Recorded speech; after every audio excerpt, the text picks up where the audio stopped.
तो स्वागत करते हैं आप सबका शो टाइम पर। आज एक्सप्लेन करने जा रहे हैं टीन वुल्फ का सीजन 5 का एपिसोड नंबर 8। तो चलिए शुरू करते हैं। और गाइस, अब तक हमने देखा कि किस तरह थियो सबको मैनिपुलेट भी कर रहा है, बट उसने स्टाइल की यहाँ पर जान भी बचा ली है। और यहाँ पर पता चल चुका है काइमेरा कौन बच्चे बनने वाले हैं, जहां पर अब वो दूसरे बच्चों को बचा सकते हैं। बट यहाँ पर हम देखते हैं ड्रेड डॉक्टर्स ने अटैक करके लियम और हेडन को किडनैप कर लिया है। तो चलिए शुरू करते हैं इस एपिसोड को। और एपिसोड शुरू करने से पहले वीडियो को जरूर लाइक करो, चैनल को सब्सक्राइब करो। और गाइस, मैं हर वीडियो में बोलता हूं तो आप प्लीज कर दिया करो। 150 लाइक मिनिमम टारगेट रहता है, जो आप आराम से कर सकते हो और वीडियो देखते रह सकते हो अमेजिंग एक्सप्लेनेशन के साथ में। तो चलिए शुरू करते हैं, जहां पर हम पहले सीन में देखते हैं एलन डिल्टन को, जो लंबे टाइम से बीकन हिल से गायब था, बट ये जा चुका है एक फैसिलिटी में जहां पर सब कुछ रशियन में लिखा है। तो शायद ये रशिया में है, जहां पर वो पुरानी एक बिल्डिंग के अंदर जाने का ट्राई करता है, जहां पर शायद कोई न्यूक्लियर प्रॉब्लम हुई थी। हम देखते हैं जैसे वो अंदर जाने लगता है,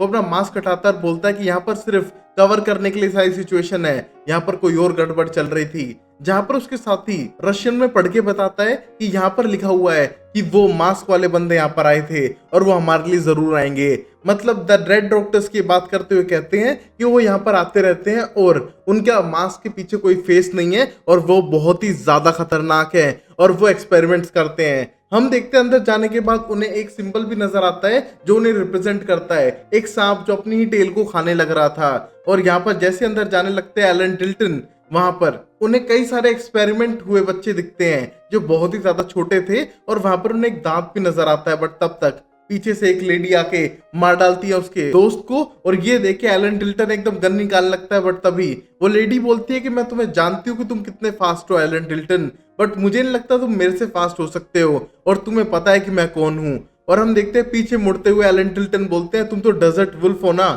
और ये कहते हैं हम देखते हैं स्माइल आ चुकी थी डेजर्ट वुल्फ के चेहरे पे, और ये कोई और नहीं मलिया की मॉम है जो बहुत ही ज्यादा खतरनाक है। और वही हम वापस देखते हैं बीकन हिल्स के अंदर। कोड ढूंढने का ट्राई कर रहा है लियम को, बट हम देखते हैं उसे जंगल में ढूंढने पे भी लियम नहीं मिलता है। और यहाँ पर उसे टेंशन थी कि लियम के साथ कुछ गलत ना हो जाए। और यहाँ पर उसके साथ हेडन भी है, तो शायद उसको बचाने के चक्कर में लियम ना मर जाए, और उन दोनों को बचाना अब स्कॉट की जिम्मेदारी है। और यहाँ पर वो जंगलों में उन दोनों को ढूंढने लगता है। और वहीं स्कॉट के घर पे हम देखते हैं मलिशा ने बुला लिया था शेरिफ को उस लाश को देखने के बाद, बट वो शेरिफ से साफ करते अंदर जाने से पहले उसे अपना बैच उतारना पड़ेगा, एज अ फ्रेंड अंदर आना पड़ेगा, ना कि एज अ शेरिफ। और यहाँ पर हम देखते हैं ये करना नहीं चाहता था शेरिफ, क्योंकि इसने कई सारे रूल तोड़े हैं पुलिस के सिर्फ सुपरनेचुरल चीजों को छुपाने के लिए, और ये शायद लंबे टाइम तक नहीं कर पाएगा। बट तभी भी वो मलिशा के कहने पे ऐसा करता है और अंदर जाके देखता है कि एक बॉडी पड़ी है जो किसी सुपरनेचुरल क्रीचर की है, और उसके आर पार कीरा की तलवार है। और यहाँ पर उसे लगता है शायद कीरा ने किया है, बट तभी इसके लिए साफ मना करती है मलिशा कि ऐसा हो नहीं सकता है, और ऊपर से तुम्हें कुछ और सॉल्यूशन निकालना पड़ेगा। मुझे नहीं लगता ये कीरा ने किया है, बल्कि किसी तरह का सिंबल है या फिर कोई मैसेज। और ये सुनने के बाद शेरिफ सीधा कॉल करते हैं और पुलिस डिपार्टमेंट के लोगों को बुलाने लगते हैं घर पे। और ये देख के स्कॉट की मामू से थप्पड़ मारती है और बोलती है तुमसे कहा था ना कि पुलिस बन के यहाँ पर मत आना। बट तभी शेरिफ साफ करते हैं बहुत हो चुका है रूल्स के साथ खेलना, यहाँ पर अब रूल्स फॉलो होंगे। यहाँ पर कोई मर चुका है, कीरा की तलवार है, शक कीरा पे ही जाएगा। और यहाँ पर ही सोचते हो गुस्सा आने लगता है, क्योंकि सुपरनेचुरल चीजें इस टाउन में होने लग रही हैं और इनकी वजह से छोटे बच्चों के ऊपर केस नहीं चलाया जा सकता है। और ये सोचते हुए मलिशा को बहुत ज्यादा गुस्सा आने लगता है। बट तभी हम देख पाते हैं कीरा को, जो रोड पे अकेले जाने लग रही थी और जैसे उसे होश नहीं है वो कहाँ पर है। हम देखते हैं यहाँ पर डेप्यूटी जो हिडन की सिस्टर है, वो उसे पकड़ती है और बोलती है प्लीज तुम हमारे साथ चलो, तुम शायद रास्ता भूल चुकी हो। बट जैसे वो गाड़ी में बैठती है उसके हाथ पे हथकड़ियां बांध के सीधा कॉल करके डिपार्टमेंट में बता देती है कि उसने कीरा को पकड़ लिया है और वो उसको डायरेक्टली वहां पर लेकर आ रही है। और यहाँ पर कीरा को पता ही नहीं है उसने क्या किया है, और शायद ये कीरा ने नहीं भी किया या फिर उसके अंदर के किस सुने हैं उसने कर दिया हो, बट कीरा को इसके बारे में कुछ नहीं पता है। और ये न्यूज पहुंच चुकी है स्टाइल्स तक भी, जो अभी एनिमल क्लिनिक के बाहर था और उन पर भी अटैक हुआ था। हम देखते हैं यहाँ पर वो बिल्कुल भी रिकवर नहीं हो पाया है, बट ये न्यूज सुनने के बाद वहां से जाने की प्लानिंग करता है, क्योंकि अब उनको कीरा की जान बचानी होगी। और हम देखते हैं इस मोमेंट पे कीरा के मॉम एंड डैड आ चुके थे उसको डिफेंड करने के लिए, और यहाँ पर उसका डैड तो ये तक कह डालता है कि शायद ये सब उसने किया है और वो सारे चार्जेस लेने के लिए तैयार है और उसकी बेटी को छोड़ दिया जाए। बट हम देखते हैं शेरिफ बोलते तुमको ये करने की जरूरत नहीं है, उसने शायद सेल्फ डिफेंस में ऐसा किया हो और मैं केस को संभाल सकता हूँ। बट हम देखते हैं कीरा की मॉम बिल्कुल भी खुश नहीं थी शेरिफ के इस डिसीजन से, बल्कि शेरिफ को सब कुछ पता है सुपरनैचुरल के बारे में और फिर भी उन्हें सपोर्ट नहीं कर रहे हैं। और यहाँ पर हम देखते हैं कीरा से मिलने के लिए स्कॉट आ चुका था और यहाँ पर स्कॉट समझाने का ट्राई करता है कि तुम्हें चिंता करने की जरूरत नहीं है और वो उसके लिए वहां हमेशा रहेगा। बट यहाँ पर कीरा का डाउट सबसे बड़ा ये था कि स्कॉट उसे कातिल ना समझे, क्योंकि वहां पर उसकी तलवार रखी हुई थी जिसपे खून था और यहाँ पर शायद स्कॉट समझे कि कीरा ने अनजाने में किसी की जान ले ली है, और कीरा ये कहना नहीं चाहती थी कि उसने किसी की जान ली है। बट हम देखते हैं कीरा बोलती है कि अब तो मैं घर जा रही हूँ लॉयर के साथ में, हम बाद में मिलेंगे। और यहाँ पर स्कॉट सीधा अपने घर के लिए निकलता है क्योंकि वो टेंस्ड है, उसे पता करना है कि सब कर कौन रहा है और सब कुछ स्टॉप करना है उसे। अब ये उसकी रिस्पॉन्सिबिलिटी बन चुकी है। और अब हम देखते हैं ये ड्रेड डॉक्टर्स एक्सपेरिमेंट करने का ट्राई कर रहे थे हिडन पे, और यहाँ पर होश आने लगता है लियम को। हम देखते हैं लियम उठने का ट्राई करता है और यहाँ पर चिल्ला के मना करने का ट्राई करता है कि वो हिडन को छोड़ दे। बट यहाँ पर हम देखते हैं हिडन की तबीयत खराब होती जा रही थी और उस पर एक्सपेरिमेंट करे जा रहे हैं और यहाँ पर लियम को मारते हैं। और लियम हम देखते हैं बेहोशी की हालत में देख पाता है कि एक बड़े से कंटेनर में एक इंसान है जिसको कुछ फीड करने लग रहे हैं ड्रेड डॉक्टर्स, जैसे कि ये एक्सपेरिमेंट किसी मरे हुए इंसान पे भी करने लग रहे हो। और अब जब होश आने लगता है वापस लियम को, हम देखते हैं वहां पर हेडन उसके साइड में थी और वो बोलते हैं कि ये सब हो क्या रहा है, ये सब हमारे साथ क्यों कर रहे हैं। बट यहाँ पर लियम के पास भी कोई आंसर नहीं था और यहाँ पर लियम के हाथ से वो बड़ी सी पाइप निकालती है जो इन ड्रेड डॉक्टर्स ने लगा कर रखी हुई थी। हम देखते हैं दोनों डरने लगते हैं, बट तभी वो दोनों ड्रेड डॉक्टर्स आके इनको इंजेक्शन मारते हैं जहां पर हिडन फुली रिकवर नहीं हो पा रही थी और हिडन की वजह से लियम भी इस पंगे में फंस चुका है। और अब इस मोमेंट पे पुलिस स्टेशन में कोर्ट की मॉम पहुंच चुकी थी और उसे उसका बयान लिखने के लिए कहा था और यहाँ पर शेरिफ के सामने उसने लिख दिया था स्टोरी के बारे में कि उसे कैसे वो लाश मिली उसके घर में, बट काइमेरास और बाकी सुपरनैचुरल चीजों के बारे में भी उसने लिख दिया था। और ये देख के शेरिफ बोलते हैं कि तुम ये सब क्यों कर रही हो, और तभी मलिसा बोलती है यही तो करना है मुझे, सच सामने लाना है, सच ही तो आपने पूछा तो मैंने बता दिया। रुको मैं ड्रेड डॉक्टर्स के बारे में लिख के देती हूँ कि वो सुपरनैचुरल डॉक्टर्स हैं जो लोगों को आके मार रहे हैं, तब शायद तुम्हारा पुलिस डिपार्टमेंट समझेगा और तब तुम कीरा को छोड़ोगे। बट हम देखते हैं यहाँ पर शेरिफ साफ कर चुके थे कि इस बार कानून नहीं बदलेगा किसी के लिए भी। और यहाँ पर पता चलता है शेरिफ को क्लार्क के हाथों, जो कोई और नहीं हेडन की सिस्टर है और यहाँ पर डेप्यूटी है, उसके हाथों की लाइब्रेरी में रात को 2 कार्ड लॉगिन हुए थे जिनमें से एक स्टाइल का है और दूसरा थियो का है। और यहाँ पर इन्हीं में से किसी ने प्रैंक कॉल की थी उस रात को पुलिस स्टेशन में। और यहाँ पर हम देखते हैं दोनों को गुस्सा आने लग रहा था, बट शेरिफ बोलता है कि वो सबके साथ इंसाफ करेगा इस बार, और यहाँ पर उस फाइल को लेकर रख लेता है और शायद स्टाइल से भी पूछताछ करेगा और यहाँ पर साफ करता है कि कोई भी रूल नहीं बदले जाएंगे किसी के लिए भी। और ये देख के मलिसा को बहुत ज्यादा गुस्सा आता है और बोलती है कि कभी कभी रूल्स बेंड कर देने चाहिए कि उससे पहले वो टूट जाएं। और ये कहने के बाद वहां से गुस्से में चली जाती है, जिसको देख के क्लार्क को लगता है कि शायद उसे इस मोमेंट पे नहीं आना था। और अब स्कॉट सीधा घर आ चुका था जहां पर सब लोग उसका वेट कर रहे हैं और वो गुस्से में सीधा कोरी के पास जाता है और वहां पर उसकी गर्दन में अपने पंजे मारता है। और ये देख के सब लोग शॉक थे क्योंकि अब स्कॉट के पास शायद कोई और ऑप्शन नहीं बचा है। हम देखते हैं उसकी मेमोरीज के अंदर झांकने के बाद पता लगाने का ट्राई करता है कि ड्रेड डॉक्टर्स उसे कहाँ लेकर गए थे, और वहां पर उसे बड़ी बड़ी पाइप्स नजर आ रही थी और ये देख के समझ पा रहा था कि उसने उसकी मेमोरीज के अंदर देख लिया उस प्लेस को जहां पर ड्रेड डॉक्टर उसे लेकर गए थे। और बाहर निकलने के बाद ये बात सबको बताने लगता है जहां पर थियो को ऑब्सेशन था कि कोर्ट एक अल्फा है और दूसरे की मेमोरीज के अंदर जा सकता है और उस मोमेंट पे वो सबसे ज्यादा वीक है। हम देख पा रहे हैं सारी बातें थियो नोट करने लग रहा था और यहाँ पर होश में आने के बाद स्कॉट सबको बताता है उस लोकेशन के बारे में और उन पाइप्स के बारे में। और ये पता करने के बाद स्टाइल बताता है ये तो वही पावर प्लांट है जहां पर लास्ट टाइम वेयरवुल्फ दिखा था, तो शायद ही उस जगह पे जाकर लियम और हिडन की जान बचा सकते हैं। और यहाँ पर प्लान करते हैं उस जगह पे जाने के लिए। और अब 2 टीम बट चुकी हैं, जहां पर एक टीम है जो स्कॉट के साथ जाना चाहती है लियम को ढूंढने के लिए, और दूसरी टीम यहाँ पर रुक के कोरी की भी जान बचाना चाहती है क्योंकि शायद उसके पीछे भी आएंगे ड्रेड डॉक्टर्स। और थियो जान पूछ के स्कॉट के साथ नहीं जाना चाहता है और यहाँ पर स्टाइल चाहता है कि वो पता लगाएं कि उन लाशों को कौन उठा के ले जाने लग रहा है और उसके डैड हाई सिक्योरिटी में रखने वाले हैं उसकी बॉडी को।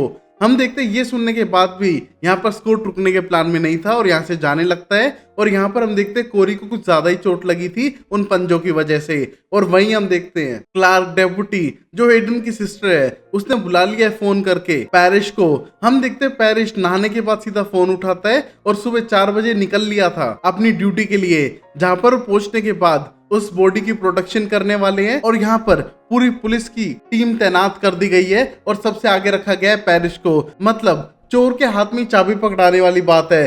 पैरिश को उस बॉडी की रखवाली करने के लिए भेज दिया गया है और यहाँ पर यही है जो उन बॉडी को उठा उठा के नमोटन तक पहुंचाने लग रहा है। और वहीं हम देखते हैं लियम की आंख खुल चुकी है और वो अपने आप को एक पिंजरे में पाता है और वहां से निकलने का ट्राई करता है तो उसे इलेक्ट्रिक शॉक लगते हैं। और वहां पर कोई और भी था जो उस प्रिजन के अंदर बंद था। हम देखते हैं बोलते हैं यहाँ से निकलने का कोई तरीका नहीं है, सिर्फ तुम अपने आप को बिजली के झटके दिलवाते रहोगे। और हम देखते हैं यहाँ पर उससे बातचीत करने पता चलता है कि उसके ऊपर भी एक्सपेरिमेंट हुए हैं और यहाँ पर उसके पंख आने वाले थे जो काट दिए उन रेड डॉक्टर्स ने। और यहाँ पर इन पे एक्सपेरिमेंट हो रहा है और वो बताने लगता है जो दूसरे एक्सपेरिमेंट हुए थे वो वायलेंट हो गए, अपनी मेमोरी भूल गए और यहाँ पर पागलों की तरह हरकत करके एक दूसरे को मारने पे उतर गए थे। और वो एक तरह के फेलियर एक्सपेरिमेंट थे जिनको रेड डॉक्टर्स ने मार दिया। हम देखते हैं ये सुनने के बाद डर लगने लगता है लियम और हेडन को, बट उनके पास कोई और ऑप्शन नहीं यहाँ से निकलने के सिवाय जो कर नहीं पा रहे हैं। और यहाँ पर लड़का बताता है कि रेड डॉक्टर्स सारे फेलियर को खत्म कर देते हैं और तुम फेलियर नहीं लग रही हो क्योंकि तुम्हारे अंदर से सिल्वर कलर का लिक्विड नहीं निकल रहा है। अगर वो लिक्विड निकले मतलब तुम्हारी कहानी खत्म है उसी मोमेंट पे। और तभी हम देखते हैं वहां पर रेड डॉक्टर्स आने के बाद उस लड़के को वहां से उठा के ले जाते हैं और यहाँ पर लियम कुछ कर नहीं पाता है। और यहाँ पर वापस गेट बंद कर चुके थे क्योंकि इस लड़के के नाक से वही मर्क्यूरी निकल रहा था, सिल्वर कलर का लिक्विड। मतलब इसकी हालत खराब हो रही है और यहाँ पर रेड डॉक्टर्स इसे भी मार देंगे और उन्हें सिर्फ एक सक्सेस चाहिए अपने एक्सपेरिमेंट्स में जो शायद उन्हें अब तक मिली नहीं है। और अब वही हम देखते हैं कीरा को जो रेड डॉक्टर्स की बुक पढ़ने का ट्राई कर रही है बट वो पढ़ नहीं पाती और बुक को फेंक के मारती है। बट तभी उसकी मोम आके उसे समझाती है कि तुम्हारे अंदर की जो फोक्स है वो उसे पढ़ने नहीं दे रही है क्योंकि उसे लैंग्वेज और स्टोरी समझ नहीं आती हैं। वो ट्रिकस्टर है और तुम्हारे ऊपर वो ढंग से काम नहीं कर पा रही है तो उसे गुस्सा है। और तुम्हें अगर कोई स्टोरी पढ़नी है तो उल्टी तरफ से पढ़ो, स्टोरी को समझो मत, पहले पढ़ लो। और हम देखते हैं कीरा इस मेथड को फॉलो करते हुए पढ़ने लगती है और तभी उसे भी विजन आने लगते हैं रेड डॉक्टर्स के, जहां पर वो जब वापस टाउन में आने लग रही थी तभी रेड डॉक्टर्स ने उस पर अटैक किया था और शायद उस पर कोई एक्सपेरिमेंट भी किया था। और ये सोचते हुए डरने लगती है और हम देखते हैं रेड डॉक्टर्स सबको मैनिपुलेट करने की कोशिश बहुत पहले से ही कर रहे थे। और अब हम देखते हैं कोर्ट सीधा जा चुका था वाटर ट्रीटमेंट प्लांट के अंदर जिसका उसे विजन आया था और वहां जाने के बाद ढूंढने का ट्राई करता है लियम को। हम देखते हैं वहां पर खूब ढूंढने के बाद भी उसे नहीं मिलता है लियम, क्योंकि उसे वहां पर कोई सेंड नहीं आ रही है क्योंकि चारों तरफ केमिकल्स हैं और वो बहुत ज्यादा वीक फील कर रहा है। जहां पर वो अपना इनहेलर लेने का ट्राई भी करता है और शायद स्कॉट के साथ कोई गड़बड़ होने लग रही है जिसको शायद किसी के साथ डिस्कस भी नहीं कर पाता है और यहाँ ढूंढने पे उसे नहीं मिलता है लियम। और वो आवाज सुनने का भी ट्राई कर रहा था जो उसको हो नहीं पा रहा था। बट वहां पर हम देखते हैं थियो पहुंच चुका था लियम तक और वहां पर इलेक्ट्रिक शॉक खाने के बाद भी उस पूरे गेट को तोड़ता है और यहाँ पर जान बचाने की कोशिश करता है लियम की। और यहाँ पर हेडन भी उसके साथ ही थी। और अब थियो इन दोनों को घर ले जाने लगता है जहां पर हेडन को लगता है कि वो एक फेलियर है और वो शायद मारी जाएगी। बट हम देखते हैं यहाँ पर उसे मोटिवेट करने का ट्राई कर रहा था लियम और वो दोनों किस करने लगते हैं। तो गाइस अगर आप मर रहे हो तो किस करो, खुश हो तो किस करो, नहीं हो तो भी किस करो। तो यही अमेरिकन सीरीज की खास बात है। तो यहाँ पर ये दोनों किस करने लगते हैं और घर की तरफ वापस जा रहे थे। और अब हम देखते हैं स्टाइल्स को जो हॉस्पिटल पहुंचने के बाद अपने डैड को कहता है कि आप कितनी बड़ी भी फोर्स लगा लो आप नहीं जीत सकते हो, क्योंकि यहाँ पर स्टाइल के साथ खुद ऐसा हो चुका है। जब वो लाश की प्रोटेक्शन करना चाह रहा था वहां पर उसकी किसी ने गाड़ी ही पलटा दी, तो मतलब कितना पावरफुल रहा होगा। और यहाँ पर शेरिफ उसे वहां से जाने के लिए कहते हैं और उसके ना जाने पर उसे क्वेश्चन करने लगते हैं कि तुम कहां पर थे उस रात को जहां पर वो प्रैंक कॉल आई, क्योंकि तुम्हारे पास तो कार्ड है ना। बट हम देखते हैं यहाँ पर स्टाइल उसके बारे में बात नहीं करना चाहता है क्योंकि वो वही रात है जहां पर उसने डोनोवन को मार दिया था।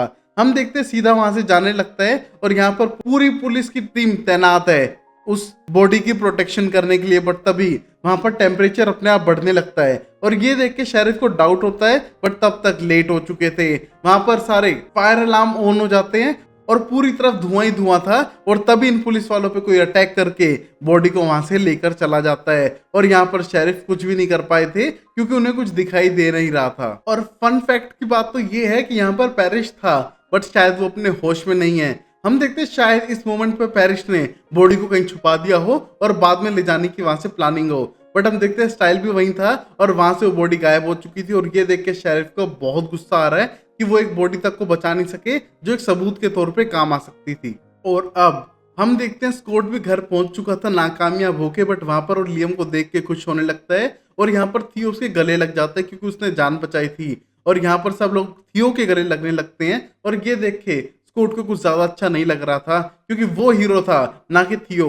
बट हम देखते हैं थियो यहाँ पर सबका ट्रस्ट जीत रहा था और यहाँ पर थियो बहुत ज्यादा खुश है सबकी जान बचा के। और वहीं अब कीरा जा रही है टाउन को छोड़ने के बाद, जहां पर उसके डैड को भी छोड़ दिया है पुलिस वालों ने। और यहाँ पर वो अब इस टाउन को छोड़ के जा रही है कुछ टाइम के लिए। और ये देख के बिल्कुल भी अच्छा नहीं लगता है स्कॉट को। और यहाँ पर देख पाते हैं उसके अंदर की कित्सुने बहुत ही ज्यादा स्ट्रोंग हो रही है और वो किसी को हार्म नहीं करना चाहती है। और ये कहने के बाद वहां से जाने लगती है। और हम देख पाते हैं स्कॉट बहुत ज्यादा इमोशनल होने लगता है और फिर से किस करता है। हम देखते हैं गाइस रोना धोना सब चलता रहता है, किस जरूरी है जो यहाँ पर हो चुकी है। और ये करने के बाद कीरा यहाँ से जाने लगती है। और अब कीरा के जाने के बाद स्कॉट बहुत ज्यादा सैड हो चुका है और चुपचाप एक कोने में बैठ के इमोशनल होने लगता है। हम देखते हैं इस मोमेंट पे उसकी मोम उसे समझाने का ट्राई करती है लाइफ में अप डाउन आते रहेंगे, तुम्हें सिर्फ मोटिवेटेड रहना चाहिए। बट स्कॉट की बड़ी प्रॉब्लम ये थी कि उसकी टीम में बहुत कुछ चेंज हो चुका है। अब वो समझ नहीं पा रहा है किस पे ट्रस्ट करे और किस पे नहीं। और वो अपने आप को कमजोर भी महसूस कर रहा है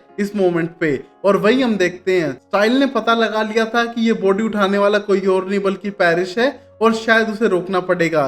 और यहाँ पर लिडिया को पता था कि वो इन बॉडी को लेके कहाँ जाने लग रहा है और उसने उसको पहले बता चुका था। हम देखते हैं यहीं पर पैरिस उस बॉडी को लेकर जाने लग रहा था सीधा नेमोटोन के पास में। और कहीं ना कहीं नेमोटोन उसे कंट्रोल कर रहा था। और अब हम देखते हैं लास्ट सीन के अंदर जहां पर डेजर्ट वुल्फ हमारे प्यारे डॉक्टर एलन डिल्टन को पकड़े हुए है और पूछने लगती है एलन डिल्टन से कि उसे पता चला है कि उसकी बेटी जिंदा है। बट तभी एलन बोलता है मुझे नहीं पता इसके बारे में, तुम क्या कह रही हो। बट तभी डेजर्ट वुल्फ साफ करती है कि अगर उसकी बेटी जिंदा है तो उसे वो फिर से मार देगी। और यहीं पर एपिसोड खत्म होता है जहां पर पता चल चुका है डेजर्ट वुल्फ आने वाली है मलिया को मारने के लिए। और यहाँ पर थियो क्या प्लान कर रहा है, इतना अच्छा इंसान तो थियो है नहीं जो ड्रेड डॉक्टर्स को धोखा देके लियम की जान बचाए। तो शायद कोई तो पंगा है जिसके बारे में पता करेंगे अगले एपिसोड में। तब तक के लिए वीडियो को लाइक करो, चैनल को सब्सक्राइब करो और देखते रहो शो टाइम अमेजिंग सीरीज के लिए। तब तक के लिए take care, bye bye, sign और टाटा।